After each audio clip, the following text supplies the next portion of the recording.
नमस्कार, मैं डॉक्टर ईतू सिंह आपका अपने चैनल अर्थात में स्वागत करती हूँ।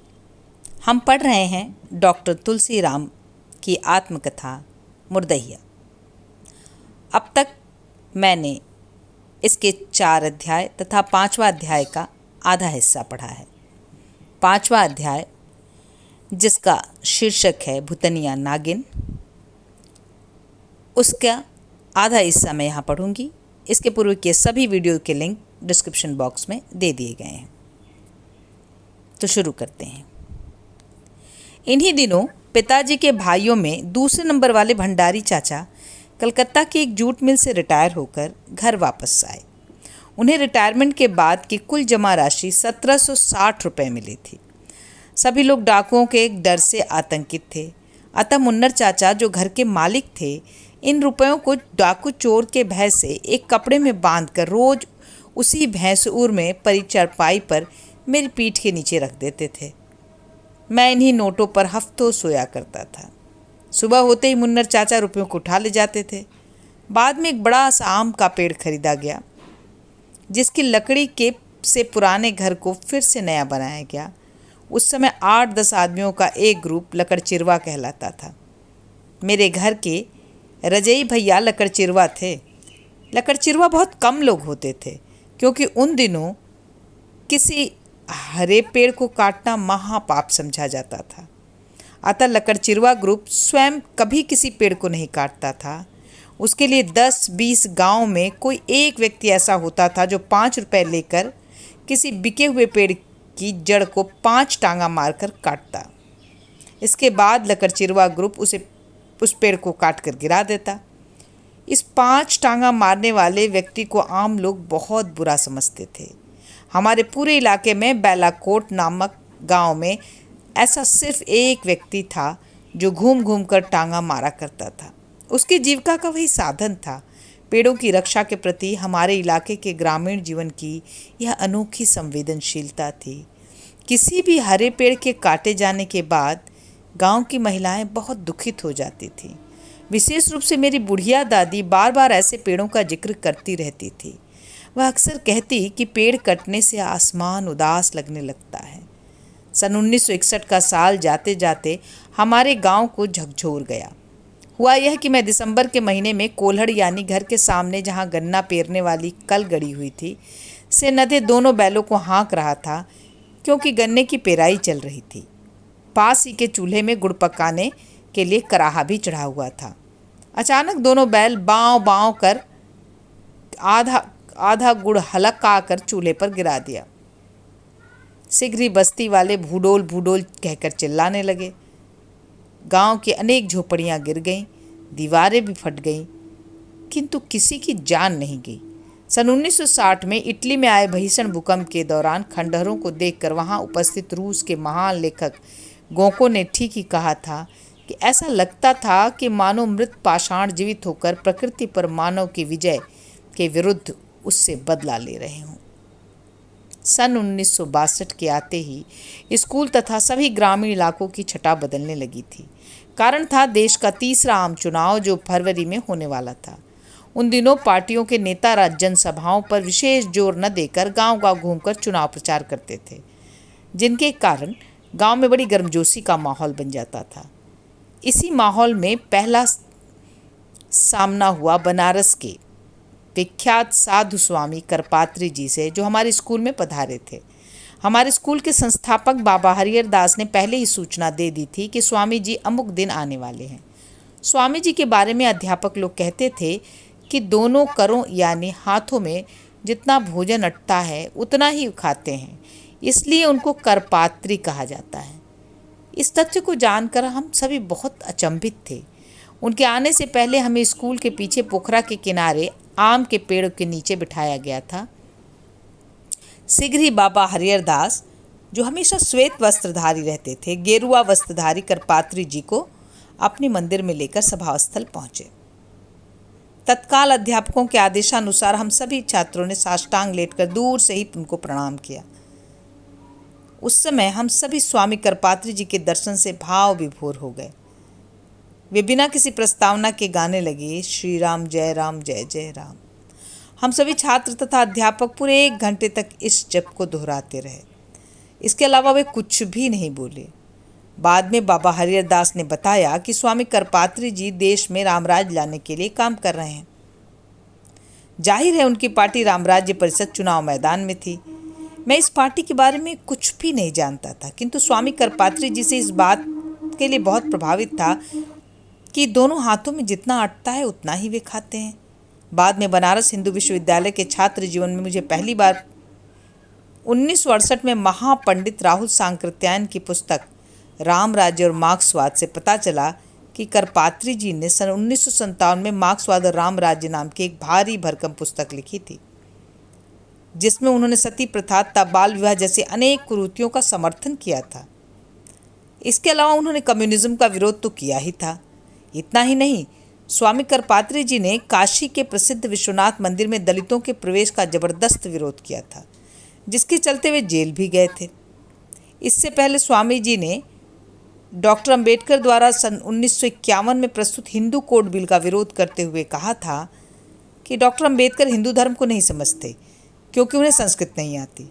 स्मरण रहे, doctor Ambedkar Hindu code bill के माध्यम से भारत की समस्त महिलाओं को पुरुषों के समान अधिकार दिलाना चाहते थे, किंतु हिंदू कट्टरपंथियों के विरोध से के चलते जवाहरलाल नेहरू ने बिल पास को वापस ले लिया था, जिसके विरोध में डॉक्टर अंबेडकर ने केंद्रीय मंत्रिमंडल से इस्तीफा दे दिया था।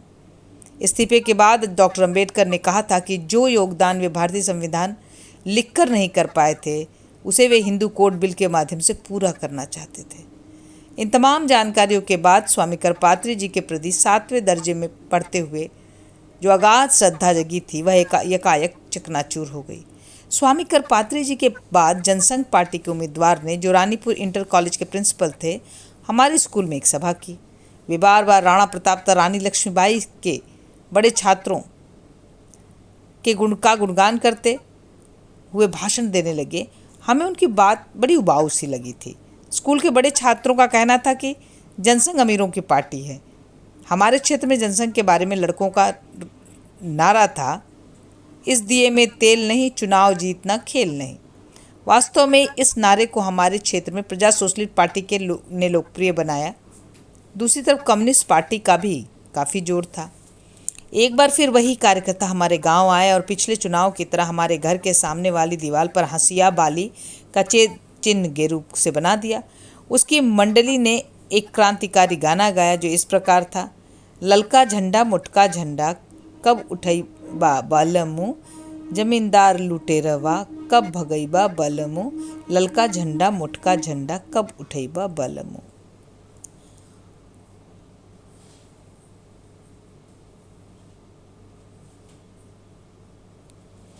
कहरवा धुन वाला यह गाना मेरे दिमाग में अपनी अमिट छाप छोड़ गया।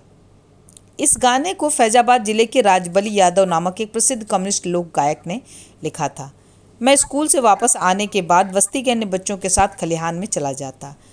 हम मैदान के कूड़ेदान में पड़े लोहे के टूटे गगरे को उठा लेते और उस पर नगाड़े की तरह लकड़ी से बजा बजा कर ललका झंडा मुटका डंडा वाला गाना शुरू कर देते। हम घंटों तक इसे गाते रहते और हमारे इर्द गिर्द बड़े लोगों की भी भीड़ इकट्ठा हो जाती। हम गोरू चराते जब कभी मुर्दहिया पर होते तो हमारी इस लंक ध्वनि पर नटनियाँ नाच नाच कर पागल सी लगने लगती। राह चलते कल्पना में मैं ललका झंडा मुटका डंडा लिए लोगों का हुजूम देखता। इसी हुजूम में मैं स्वयं को ढूंढता। उधर पिछले चुनावों की ही तरह रात में ब्राह्मण हमारे घर आते, कौड़ा तापते तथा गांजा पीते हुए चुनाव चर्चा करते। कुल मिलाकर हमारे क्षेत्र में कांग्रेस, कम्युनिस्ट तथा प्रजा सोशलिस्ट पार्टी का काफ़ी प्रभाव था, किंतु हमारे गांव में कोई जनसंघ का नाम लेवा नहीं था। इस दौरान हमारी दलित बस्ती में एक विवाह समारोह के अवसर पर टूटवा का नाच आया। टूटवा की बेटी हमारे गांव में ब्याही गई थी। वे जन्म से ही एक हाथ के टूटे थे। टूटे हाथ में पंजा नहीं था तथा पूरी बाँह बड़ी पतली थी, इसलिए उन्हें टूटवा के नाम से जाना जाता था। वे अत्यंत हाजिर जवाब स्वांग थे। उन्होंने एक नाटक मंडली खोल ली थी जिसे टूटवा का नाच के रूप में बहुत ख्याति मिली थी। वे अपने पेट पर ढेर सारा कपड़ा बांधकर मोटी तोंत बना नाच लेते और फटी हुई कोट पहनकर सिर पर हैट रखकर अंग्रेज बन जाते थे। अपने लूले हाथ को दूसरे हाथ की मुट्ठी में नीचे ऊपर करते हुए वे मंच पर एक नेता का अभिनय करते हुए गाने लगते। हमें देदा वोट भैया, हमें देदा वोट, दौड़त दौड़त फाट गई ली कोट, देदा वोट भैया हमें देदा वोट, लेला 10 रुपया के नोट भैया हमें देदा वोट, बोलत बोलत सूखी गई होंठ भैया हमें देदा वोट। टुटवा की इस व्यंग ने हमारे पूरे क्षेत्र में धूम मचा दिया था। हम लोग इस गाने को भी गगरे की लंक ध्वनि पर खूब गाते और अपना मनोरंजन करते। टुटवा भी एक अनपढ़ खेत मजदूर थे, किंतु उनकी सामाजिक एवं राजनीतिक व्यंग शैली हरिशंकर परसाई जैसी थी। उनके मुख से निकले हुए स्वतःस्फूर्त डायलॉग श्रोताओं के मस्तिष्क में हिलती हुई लकीर जैसा कंपन पैदा कर देते थे। उनके पास अपने संदेश को संचारित करने की अद्भुत शैली थी। उनकी एक सबसे बड़ी विशेषता यह थी कि वे पूर्व नियोजित ढंग से कोई गीत या डायलॉग तैयार नहीं रखते थे। चूंकि वे लिखना पढ़ना नहीं जानते थे, इसलिए मंच पर आते ही सामाजिक यथार्थ को देखते हुए उनकी वाणी प्रस्फुटित हो जाती थी। शीघ्र ही श्रोता उनके स्वर में अपना स्वर मिलाने लगते। टुटवा की याद आता है गौतम बुद्ध का समकालीन वह व्यक्ति जिसका नाम तालपुट नाटककार की एक बृहद नाटक मंडली थी, जिसे लेकर वह गांव गांव घूम घूम कर नाटक दिखाता था, जिससे उसकी रोजी रोटी चलती थी। एक दिन वह अपनी मंडली के साथ श्रावस्ती पहुंचा और बुद्ध का उपदेश सुना, जिसके बाद वह बौद्ध भिक्षु बन गया। चुनाव के दौरान एक अन्य दलित लोक गायक सुखई भी हमारे गांव आए। सुखई की बहन हमारे गांव के रामबली नामक खेत मजदूर से ब्याही थी। सुखई किस्सा गायकी के मेहमान अभिनेता थे। वे रानी सारंगा, छप्पन छुड़ी, संवरू लोरिक जैसे लोकप्रिय पात्रों से संबंध प्रचलित लंबी लंबी कहानियों को गा गा कर सुनाते थे। किस्सा गायन में समय समय पर वार्तालाप शैली का भी समावेश होता रहता था। सुखई अपने आप में एक बृहद मंडली थे। नाच मंडलियों में तो अनेक कलाकार होते हैं, किंतु किस्सा गायकी में सुखई अकेले होते थे। फिर भी किस्सा समाप्त होते होते वे दर्जनों पात्रों की भूमिका निभाए चले जाते थे। सुखई भी अनपढ़ खेत मजदूर थे, किंतु उनकी याददाश्त बेजोड़ थी। किसी एक कहानी को वे घंटों गाते रहते और श्रोता मंत्रमुग्ध होकर अविरल भाव से मुद्रा में आंखें फाड़ फाड़ कर उनकी तरफ देखते रहते।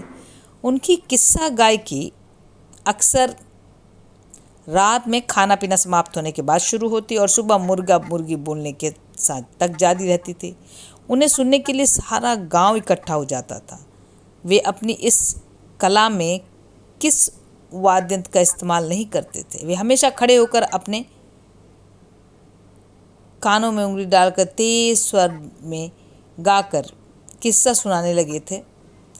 ऐसी ही गतिविधियों के बीच सन 1962 का आम चुनाव संपन्न हुआ।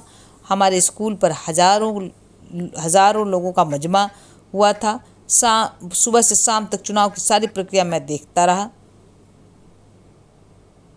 मतदान बंद होने के बाद मैं अपने पिता तथा माँ के साथ वापस घर आ रहा था, तो पिताजी ने मुझे बताया कि रामराज का मतलब स्वामी करपात्री जी राम राज्य परिषद नामक पार्टी है।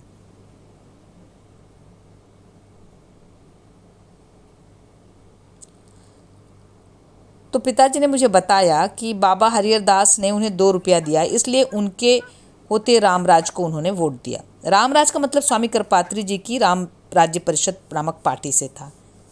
यद्यपि मुझे राजनीति का कोई ज्ञान नहीं था, किंतु मेरा स्वाभाविक झुकाव कम्युनिस्ट पार्टी की तरफ था।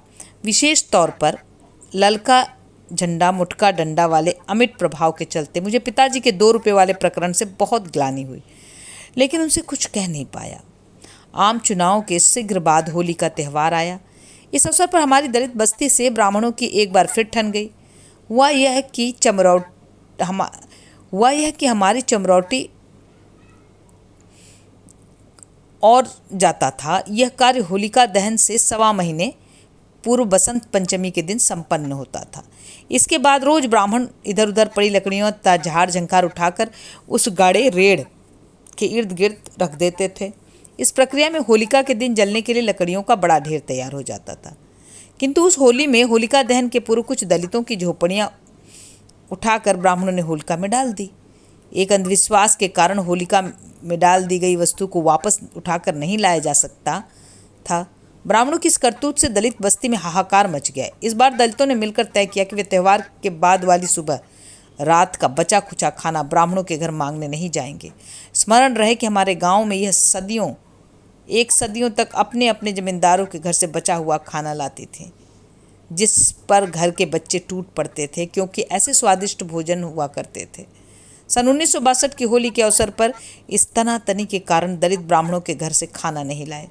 मेरी माँ भी हर त्यौहार के बाद सुदेसर पांडे के घर से खाना लाया करती थी, किंतु इस होली में खाना न लाए जाने से दलित बच्चे बहुत निराश हुए थे। संभवतः कुछ निराशा मुझे भी हुई थी। इस संदर्भ में एक खास बात यह थी कि बसंत पंचमी के दिन होलिका गढ़ते ही बभनौटी और चमरौटी दोनों में होली संगीत समारोह शुरू हो जाते थे, जो बड़ी देर रात तक चलते रहते थे। दलित बस्ती का संगीत समारोह पारंपरिक रूप से हमारे घर के बाहर आयोजित होता था। ब्राह्मणों से तनातनी के कारण दलित बस्ती की होली काफ़ी रोचक हो गई थी। एक तरह की होड़ मची थी कि बभनौटी और चमरौटी में किसकी होली बेहतर हो जाएगी। मेरे पिताजी का एक चरवाहा होली का गाना था। मेरे पिताजी का एक मनचाहा होली का गाना था, जिसे वे नहाते धोते हर समय जोर जोर से गाने लगते थे। वह गाना था, कवन बन रामा लिए बनवासा, कवन बन रामा लिए बनवासा, सूखल ताल हिरोलन लागे, ठूंठ ठूंठी दरिया से निकर लगासा, कवन बन राम लिए बनवासा। चूँकि हमारे गांव के पूरब में मुरदहिया का जंगल तथा पश्चिम में ताल था, इसलिए पिताजी के गाते ही एक अजीब व गरीब दृश्य प्रस्तुत हो जाता था। बसंत पंचमी के आते ही जंगल के सूखे पत्ते झड़ जाते थे। जाने के बाद एक अत्यंत कोमल करुणिमा लिए डाली पर गांसे फूटने लगते थे तथा आसमान में बादलों के आते ही त्रिकोण आकृति में उड़ते हुए बगुलों का झुंड ताल की ओर मुड़ने लगता था। बंसु पांडे अक्सर इन बगुलों पर अपनी बंदूक चला देते थे, जिससे उनकी पंक्तियां बिखर जाती थीं। बंसु पांडे बगुला मारकर खा जाते थे। दलित बस्ती की मजदूरी ने बंसु को बगुला मारने पर अक्सर गालियां देती रहती थी, क्योंकि दलित कभी बगुलों को मारकर नहीं खाते थे। पिछले अकाल की भुखमरी में भी किसी दलित ने बगुलों को कभी नहीं मारा। एक खास बात यह थी कि नए नए घासों से निकलते ही मुरदहिया के जंगल में वे सारे पक्षी कलरव करने लगते थे, जिनका वर्णन युग युग के कवियों ने अपनी रचनाओं में किया है। उस होली की तनातनी में ऐसा लगता था कि मानो बभनौटी के पास पोखरे पर स्थित घने पेड़ों पर बसेरा बनाए पक्षी कुछ अन्य राग अलापते थे तथा दलित बस्ती के पास मुरदहिया के पक्षी उनसे भिन्न कोई दूसरा राग। ऐसे माहौल में होलिका आई। एक परंपरा के अनुसार गांव में जब भी होली जलती थी, खूब तेज दौड़ने वाले युवक होली की आग से की बीण जलाकर दौड़ते हुए गांव की सीमा के बाहर किसी अन्य गांव की सीमा पर फेंक देते थे। बीण जलाकर दौड़ने वालों में दलित भी शामिल होते थे। बीण रेड़ के पेड़ से बनाई जाती थी। रेड़ काट कर उसकी पुनगी का कपड़ा बांधकर मिट्टी के तेल में डुबो दिया जाता था, जिसे बीण कहते थे। हमारी बस्ती के दलित युवक भी बीण जलाने जब पहुंचे तो ऐसा लगता था कि ब्राह्मणों से मारपीट शुरू हो जाएगी। इसकी आशंका पहले से थी, इसलिए दलित महिलाएं गाय बैलों की तलवार नुमा पसलियां लेकर तैयार बैठी थीं। संयोगवश होलिका दहन के समय किसी ब्राह्मण ने कोई विरोध नहीं किया।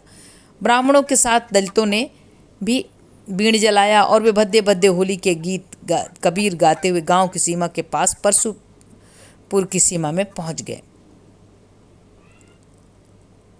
हैरत की बात यह थी कि परसुपुर वाले हमारे गांव की तनातनी के चलते स्वयं लाठियां लेकर सीमा पर पहले से मौजूद थे। उन्होंने अपनी सीमा में बीण फेंकने का विरोध कर दिया।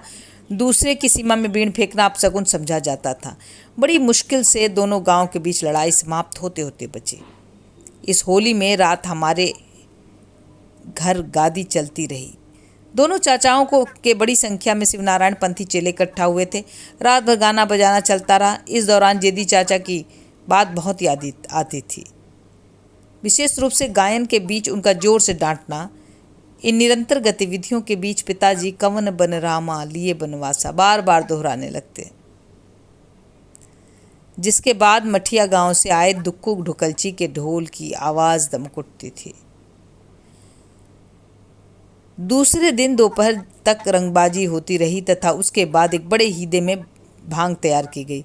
इस बीच बहरलगंज वाला बंकिया डोम अपना सिंगा बजाता हुआ फिर आ धमका। वह बार बार कहता कि चौधरी साहब नहीं है तो क्या हुआ, सिंघा की चिंगार तेज होती रही। इस तनातनी वाली होली में बंकिया डोम ने जान डाल दी थी। इतना ही नहीं, उसने बमनौटी का सारा नज़ारा अपने सिंगे की फूंक में उड़ा दिया था। उसी दौरान गांव के जोगी बाबा एक बार फिर अपना चिमटा बजाते हमारे घर के पास वाले नीम के पेड़ के नीचे बम बम बोलते हुए खड़े हो गए। मुन्नर चाचा के मुंह से निकला, भांग पीला बाबा।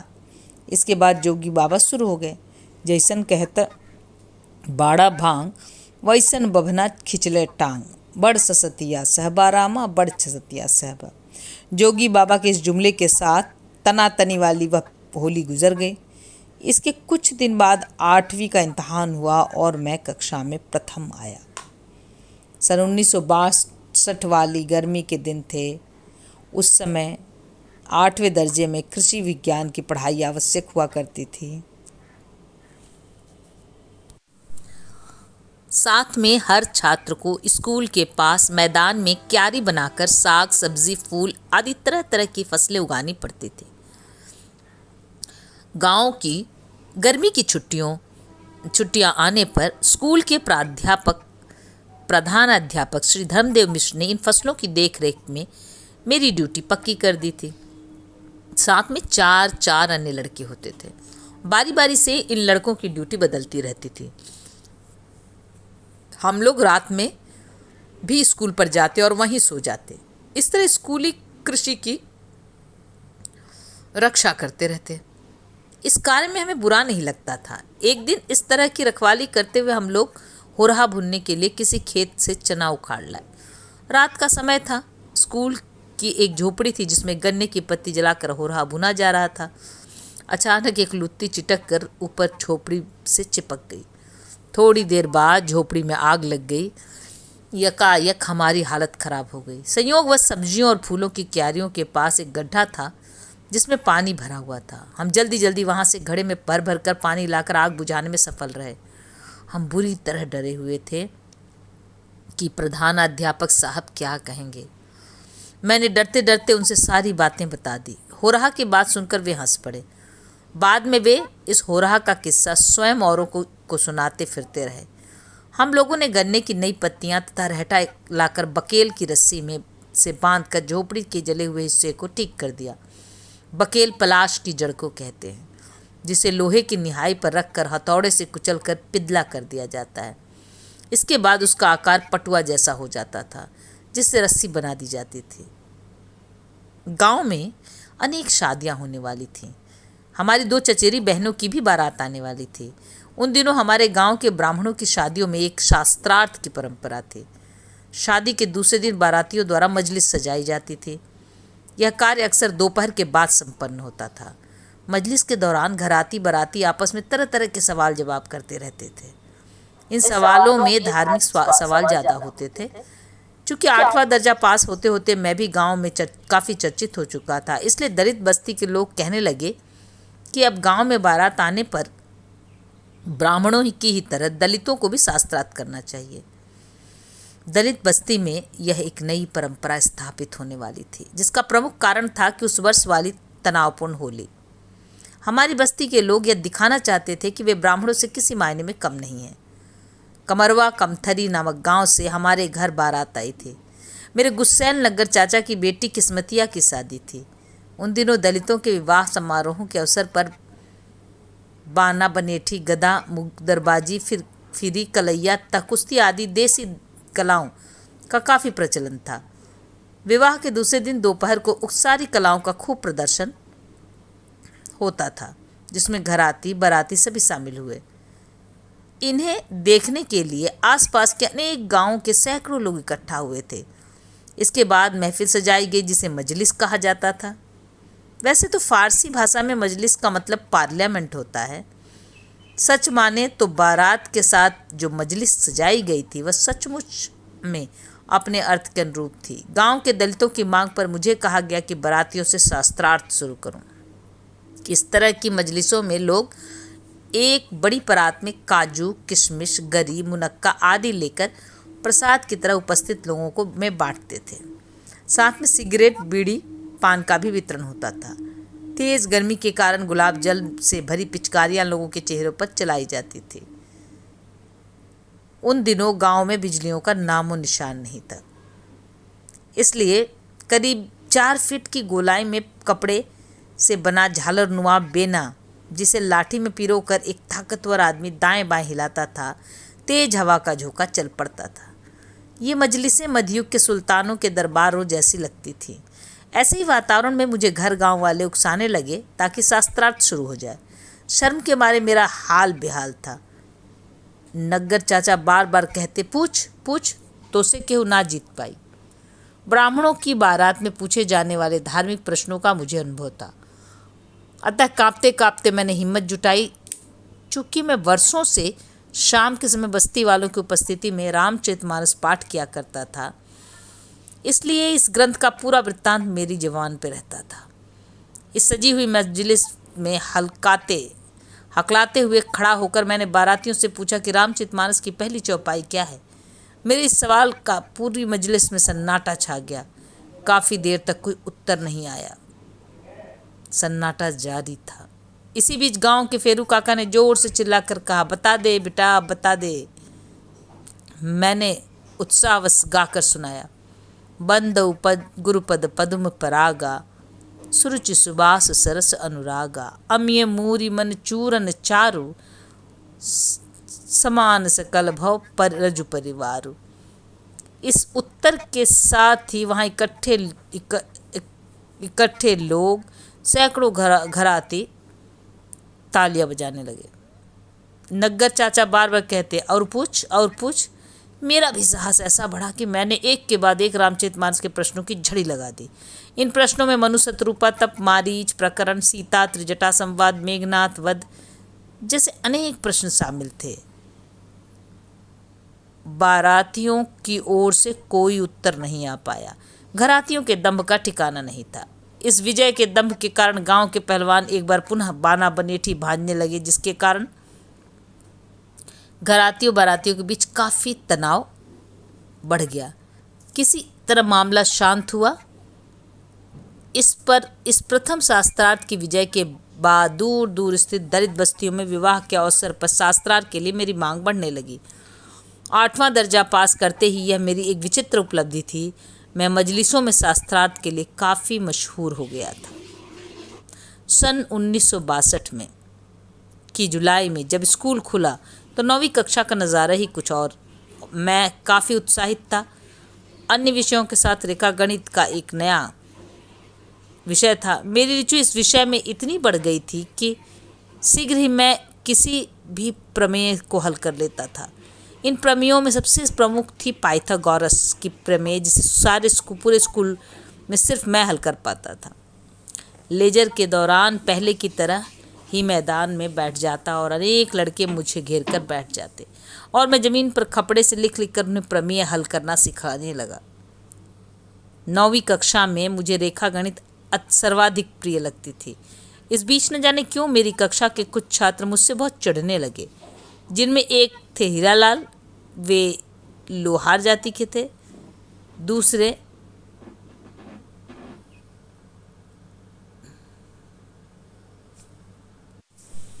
वे लोहार जाति के थे, किंतु अकारण मुझे चमरा चमरा कहकर बुलाते तथा बात बात पर गालियां देने लगते। हीरालाल की एक विशेषता थी कि वे फुटबॉल बहुत अच्छे खिलाड़ी थे। उनकी इस कला की सभी लोग सराहना करते। मैं भी उनका बड़ा प्रशंसक था, किंतु वे मुझे जनजात दुश्मन समझने लगे थे। वे हमेशा कुछ क्षत्रिय छात्रों के साथ रहते और जाति सूचक गालियों का इस्तेमाल करते। इन लोगों के चलते कक्षा में मेरे लिए बैठना मुश्किल हो गया था।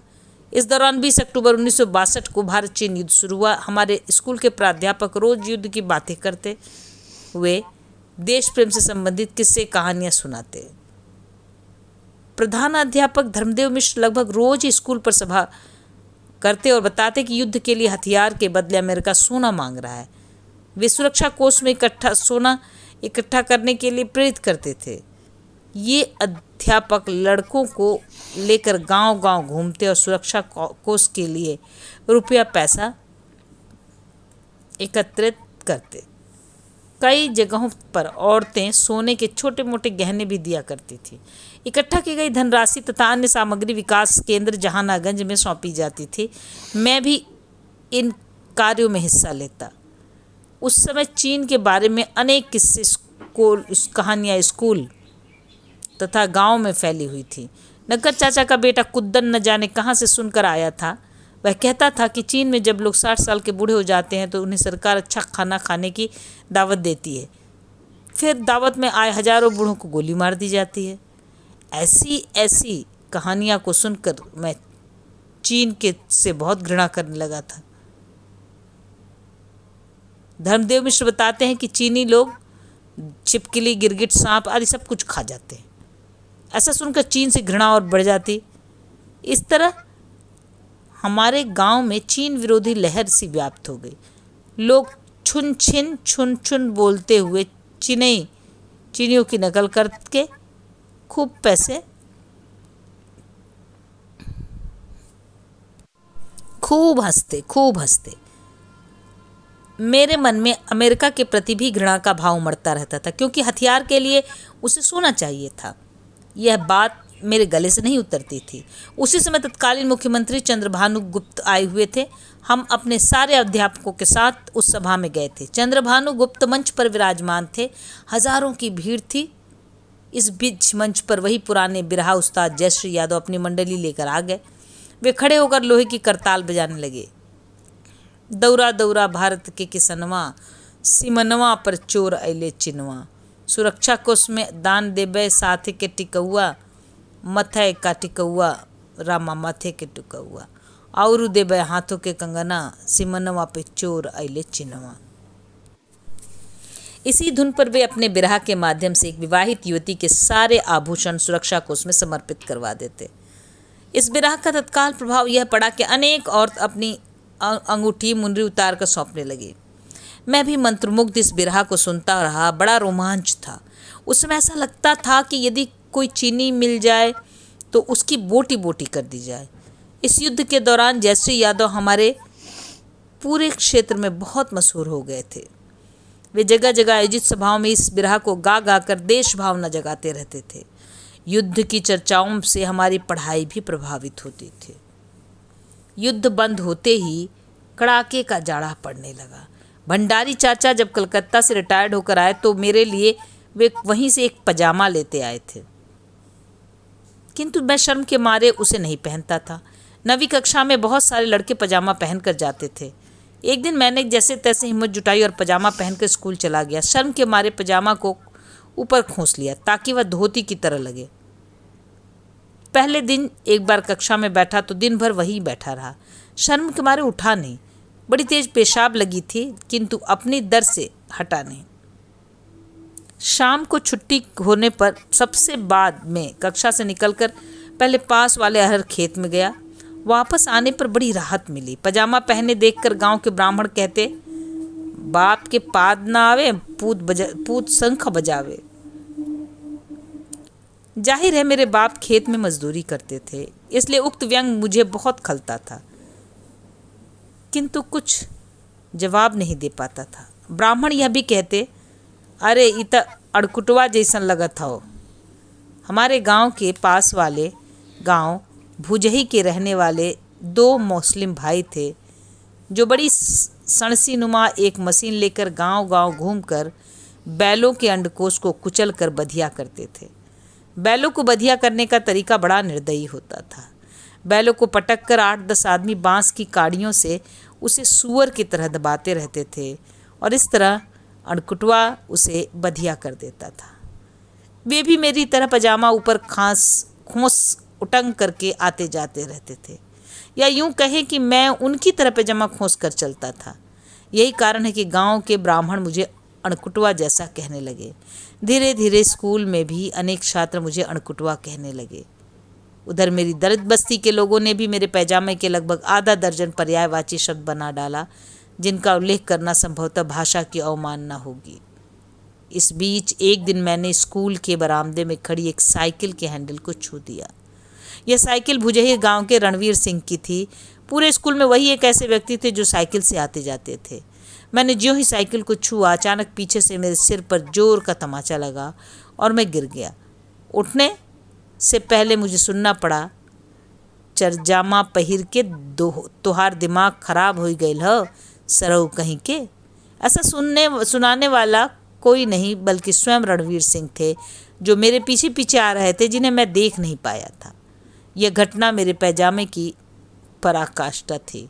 अंततोगत्वा इसने मुझे पिटवा ही दिया। यह पैजामा मेरे लिए एक मुसीबत बन गया था। मैं कितना भी ऊपर खोस कर उसे धोतीनुमा बनाता, वह उटंग होकर सही मायनों में मुझे अणकुटवा की श्रेणी में ला खड़ा करता। आखिर साला था तो पैजामा ही।